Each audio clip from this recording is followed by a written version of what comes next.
Print media, electronic media అందరికీ నమస్కారం. ఈ మన ప్యానెల్ అనేది ముఖ్యంగా మా చదలవాడ శ్రీనివాసరావు గారు, కళ్యాణ్ గారు, ప్రసన్న గారు వీళ్ళందరికీ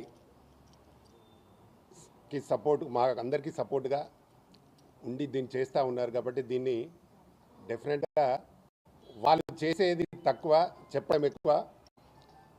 ఎందుకంటే ఇంతకుముందు గెలిచి కూడా గిల్డ్ వాళ్ళు చేసింది ఏం లేదు. వాళ్ళు ఒక 20-25 మంది ఉంటారు. మొత్తం కౌన్సిల్ చామర్లు దోచేసిర్రు.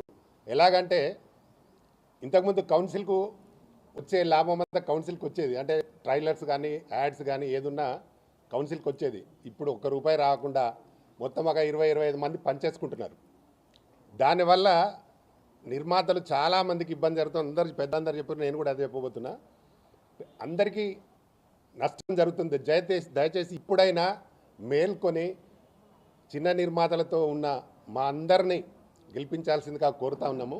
ఇప్పుడు వాళ్ళు ఒక కొటేషన్లో ఒక పేజీలో పెట్టారేమని, యూఎఫ్ఓ క్యూబ్ ఇప్పుడు పరిశీలిస్తాము, తగ్గిస్తామని లాస్ట్ టైం కూడా చెప్పినారు, కానీ ఏం చేయలే.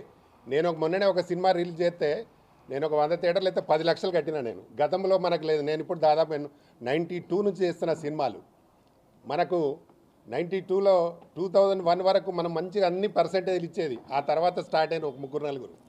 ఆ తర్వాత ఈ క్యూబ్, యూఎఫ్ఓ పక్క రాష్ట్రాలలో తక్కువ ఇస్తారు. మన 2000 హిందీ అయితే ఈ బాంబేలో కొన్ని ఫ్రీగా ఇస్తున్నారు. సెకండ్ హ్యాండ్ మూవీస్ కూడా ఫ్రీగా ఉన్నాయి. కానీ మన దగ్గర అది లేదు. 10 నుంచి 15,000 మొత్తం దోచేస్తున్నారు.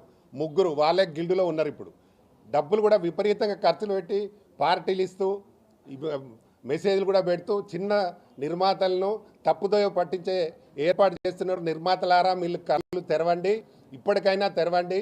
డెఫినెట్గా మన ప్యానల్కు ఉన్న ఈ పెద్దలందరితో గెలుస్తాము. తప్పకుండా ఈ క్యూబ్, యూఎఫ్ఓ వాళ్ళని మాత్రం తగ్గించే ఏర్పాటుకు మన పెద్దలు మాటిచ్చున్నారు. తప్పకుండా అది తగ్గితేనే ఇండస్ట్రీ బాగుపడుతుంది. దయచేసి మన ప్యానల్ అన్ని ప్రొడ్యూసర్స్ కానీ, డిస్ట్రిబ్యూటర్స్ కానీ, స్టూడియో కానీ, ఎగ్జిబిటర్స్ కానీ ఈ ప్యానెల్లో గెలిపించాలని మరొకసారి నేను ప్రార్థిస్తూ ముగిస్తాను. Thank you.